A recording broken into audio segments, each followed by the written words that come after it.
안녕하세요. 5월 21일 목요일 아침입니다. 이 아침에 우리가 함께 묵상할 말씀은 시편 19편 1절에서 14절까지 말씀입니다. 시편 19편 말씀. 하늘이 하나님의 영광을 선포하고 궁창이 그의 손으로 하신 일을 나타내는도다. 날은 날에게 말하고 밤은 밤에게 지식을 전하니 언어도 없고 말씀도 없으며 들리는 소리도 없으나 그의 소리가 온 땅에 통하고 그의 말씀이 세상 끝까지 이르도다. 하나님이 해를 위하여 하늘의 장막을 베푸셨도다. 해는 그의 신방에서 나오는 신랑과 같고 그의 길을 달리기 기뻐하는 장사 같아서 하늘 이 끝에서 나와서 하늘 저 끝까지 운행하며 그의 열기에서 피할 자가 없도다. 여호와의 율법은 완전하여 영혼을 소생시키며 여호와의 증거는 확실하여 우둔한 자를 지혜롭게 하며 여호와의 교훈은 정직하여 마음을 기쁘게 하고 여호와의 계명은 순결하여 눈을 밝게 하시도다. 여호와를 경외하는 도는 정결하여 영혼까지 이르고 여호와의 법도 진실하여 다 의로우니 금 곧 많은 순금보다 더 사모할 것이며 꿀과 송이꿀보다 더 달도다. 또 주의 종이 이곳으로 경고를 받고 이것을 지킴으로 상이 크니이다. 자기 허물을 능히 깨달을 자 누구리요? 나를 숨은 허물에서 벗어나게 하소서. 또 주의 종에게 고의로 죄를 짓지 말게 하사 그 죄가 나를 주장하지 못하게 하소서. 그리하면 내가 정직하여 큰 죄가에서 벗어나겠나이다. 나의 반석이시여 나의 구속자이신 여호와여 내 입의 말과 마음의 묵상이 주님 앞에 연락되기를 원하나이다. 아멘. 네, 우리가 계시에 대해 이야기할 때 이 일반 계시와 특별 계시 이렇게 두 개로 나눌 수 있습니다. 일반 계시는 하나님께서 이 자연을 통해 스스로를 나타내시는 또 계시하시는 방편이고요. 특별 계시는 이 기록된 말씀, 이 성경을 통해 당신을 나타내시고 계시하시는 하나님의 방편인 겁니다. 자, 오늘 시편에서 다윗은 이 두 가지의 계시, 일반 계시와 특별 계시를 통해 나타나고 볼 수 있는 그 하나님의 영광을 지금 노래하고 있습니다. 자, 1절에서 6절까지는 일반 계시에 대해서 말씀을 하죠. 1절을 한번 보시겠습니다. 1절에 하늘이 하나님의 영광을 선포하고 궁창이 그의 손으로 하신 일을 나타내는도다. 이 자연이, 하늘이, 궁창이 하나님의 영광을 선포한다는 거예요. 또 7절부터 그 후반부에는 이 특별 계시에 대한 증거를 하고 있는데요. 7절에 보시면 여호와의 율법은 완전하다. 여호와의 말씀은 완전하다라고 했습니다. 자, 여러분, 왜 이렇게 계시가 중요할까요? 다윗이 특별히 이 일반 계시와 특별 계시를 노래하고 있는 이 이유가 무엇입니까? 그것은요, 우리가 이 계시를 통해서만 하나님을 알 수 있기 때문에 그렇습니다. 여러분, 사람들은 하나님을 알아야 합니다. 하나님이 우리를 구원하길 원하시고 우리와 말씀하시기를 원하시고 우리와 교제하시기를 기뻐하신다는 것을 알아야 해요. 그렇게 하나님을 알아야 하고 하나님의 사랑을 깨달아야 하고 하나님이 우리를 너무나 사랑하셔서 독생자 예수를 십자가에 내어주셨고 누구든지 그 예수를 믿을 때 멸망치 않고 영생을 얻는다는 그 진리를 알아야 하는 겁니다. 그래서 하나님께서는 이 두 가지 방편, 자연 계시와 일반 계시를 통해서 우리에게 말씀하십니다. 하나님이 우리에게 말씀하시는데요. 그 목적에 대해서 우리 7절과 8절을 보면 네 가지로 총 말씀하고 있습니다. 제일 먼저 보시면 그 영혼을 소성시키기 위함이다 라고 했습니다. 우리가 로마서 1장 20절에 보면은요, 사도 바울이 이렇게 말을 했어요. 창세로부터 그의 보이지 아니하는 것들, 곧 그의 영원하신 능력과 신성이 그가 만드신 만물에 분명히 보여 알려졌나니 그러므로 그들이 핑계하지 못할지니. 자, 우리 사람의 눈으로는 영이신 하나님을 볼 수 없습니다. 그런데 그의 영원하신 능력과 신성이 그가 만드신 만물 가운데 분명히 보여졌다라는 겁니다. 자, 오늘 3절과 4절에서도 이 말씀하시는 것처럼요, 이 자연을 바라볼 때 자연에는 사실 언어도 없고 말씀도 없습니다. 그런데 하나님이 창조하신 그 자연 가운데 하나님의 소리가 온 땅에 통하고 그의 말씀이 세상 끝까지 이르렀다라는 거예요. 사람의 언어는 그 가운데 없지만요, 하나님이 주시는 메시지, 하나님을 알아볼 수 있는 그 메시지가 자연 가운데 있다라는 겁니다. 그렇게 자연을 통해서 또 성경을 통해서 하나님께서 당신을 계시하시는 이유가 무엇입니까?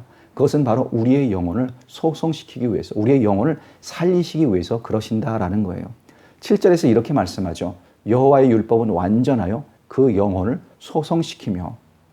이렇게 하나님의 말씀은요, 병든 우리의 영혼을 건강하게 회복합니다. 죽은 영혼을 살리고 하나님께 멀어졌던 영혼을 다시 돌아오게 한다라는 거예요. 자, 조지 뮬러 목사님은 이 기도로 유명하신 분이십니다. 여러분도 아실 텐데, 그런데 이 조지 뮬러 목사님께서 이런 고백을 하셨어요. 나는 예수를 처음 믿은 3년 동안은 성경을 읽지 않았습니다. 그때 나는 신자로서 기쁨도 사명도 느끼지 못한 죽은 크리스찬이었습니다. 그 시기는 잃어버린 시간이었습니다. 성경을 읽고서야 내 영혼이 살아났고 기쁨과 행복이 있었습니다.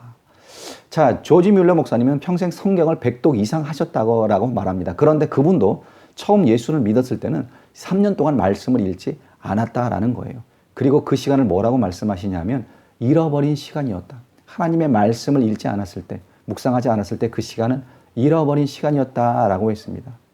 자, 여러분은 어떠십니까? 혹시 하나님의 말씀과 너무 멀어져 계시지는 않습니까? 시간을 잃어버리고 계시지는 않습니까? 기억하십시오. 오직 하나님의 말씀만이 우리의 영혼을 소생시키십니다. 잠든 영혼을 깨우시고 상처받은 영혼을 치유하고 이 생명과 사명을 주신다는 것을 잊지 마시기 바랍니다. 두 번째로 하나님의 계시를 주시는 이유는요, 이 우둔한 자를 지혜롭게 하기 위해서입니다. 7절 중간부터 보시면 여호와의 증거는 확실하여 우둔한 자를 지혜롭게 하며 라고 했어요. 자, 이 땅에 많은 사람들이 하나님이 없다라고 말을 합니다. 지난주 우리가 살펴본 시편 14편 1절이었죠. 거기서 이렇게 말을 했었습니다. 어리석은 자는 그의 마음에 이르기를 하나님이 없다 하는도다. 어리석은 자, 우둔한 자의 특징은 이 하나님이 없다라고 부인한다는 거예요. 그렇게 하나님을 부인하면 망합니다. 죽어요. 영원한 형벌이 있습니다. 호세아 4장 6절에서도 내 백성이 나를 알지 못하여 망한다라고 했어요. 하나님을 알지 못하기 때문에, 믿지 못하기 때문에 망한다는 거예요. 그래서 우리는 하나님을 알아야 합니다. 하나님을 믿어야 합니다. 그리고 오직 이 하나님의 계시를 통해서만, 그분의 말씀을 통해서만 우리는 하나님을 알 수 있고 믿을 수 있다라는 거예요. 바로 이렇게 우둔한 자를 지혜롭게 하기 위해서 하나님이 성경, 말씀, 계시를 주십니다. 세 번째로요, 성경은 우리의 마음을 기쁘게 합니다. 8절인데요. 보시면 여호와의 교훈은 정직하여 마음을 기쁘게 하고, 하나님의 말씀을 통해 하나님을 우리가 알아갈 때 우리는 참 기쁨을 경험할 수 있는 거예요. 이 느헤미야서는요, 이 바벨론의 포로로 끌려갔던 이스라엘 백성들이 예루살렘으로 돌아와서 그 무너진 성벽을 재건하는 그 역사를 기록한 책입니다.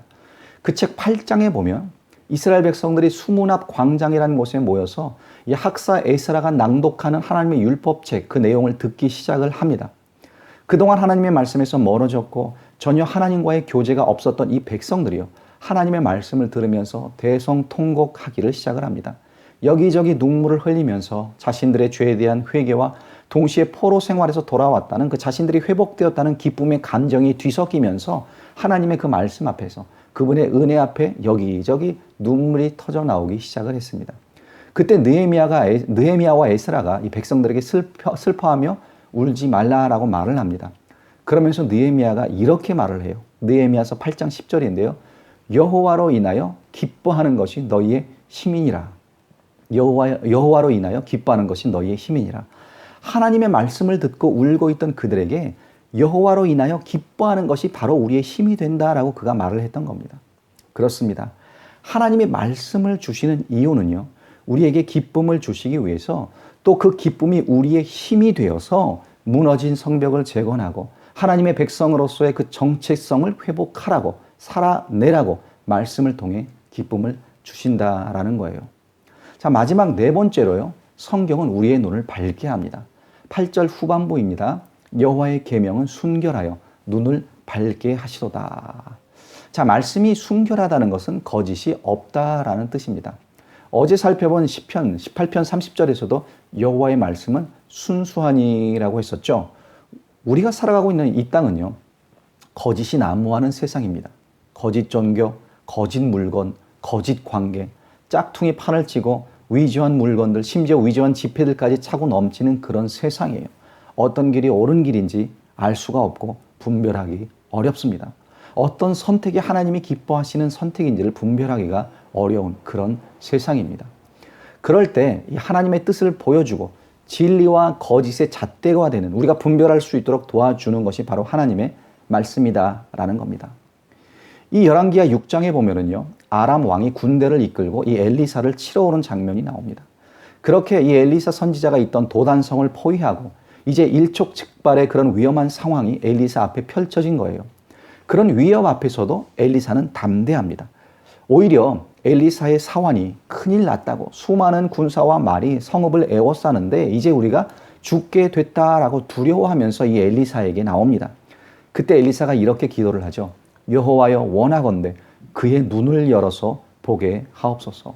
하나님 그의 영안을 열어주셔서 보게 하옵소서. 그때 하나님께서 그 사환의 눈을 영안을 열어주시죠. 그리고 그가 보게 되었습니다. 무엇을 봅니까? 여호와의 군대가 산 위에 가득한 모습을. 그렇습니다. 여러분 우리의 눈이 밝아질 필요가 있습니다. 세상이 보여주는 그런 위험과 위기만 보는 것이 아니라 우리와 함께 하시는 하나님 또 우리와 함께하는 그 하나님의 군대를 볼 수 있는 그 영안이 열려야 한다라는 거예요. 오늘 다윗처럼 하나님의 말씀, 하나님의 계시를 사모하시기 바랍니다. 그렇게 우리의 영혼을 소성시키며 지혜를 주시고 기쁨을 주시고 눈을 밝혀주시는 그 하나님의 말씀을 사모하심으로 하나님의 마음에 합당한 그런 성도들로 살아가는 우리 모두가 되기를 간절히 축원합니다. 기도하겠습니다. 아버지 하나님 오늘 말씀을 통해서 하나님의 계시를 바라보며 너무나 기뻐하고 있는 그런 다윗의 모습을 보게 됩니다. 아버지 우리 가운데도 이러한 고백이 있게 하시고 또한 우리 가운데 이러한 신앙이 있게 하여 주시옵소서. 일반 계시를 통해 나타나는 그 하나님의 영광과 또 하나님의 손길을 바라보며 찬양하게 하시고 아버지께 경배하게 하시고 또한 우리에게 주신 특별 계시 이 성경을 통해서 하나님의 그 말씀을 깨달아 알아 아버지 우리의 영혼이 소송되고 또한 우리에게 지혜를 주시며 아버지 우리가 영안을 열고 주님의 그 뜻을 발견케 하시고 또 우리 삶 가운데 기쁨이 힘이 되어 온전히 주님의 뜻을 이루며 살아갈 수 있도록 인도하여 주시옵소서. 오늘 하루 가운데도 이 하나님의 말씀을 묵상하며 이 말씀을 아버지 영의 양식으로 아버지 받아 살아 누릴 수 있는 우리가 될 수 있도록 인도하여 주시옵소서. 감사드리고 예수 이름 받들어 간절히 기도드리옵나이다. 아멘.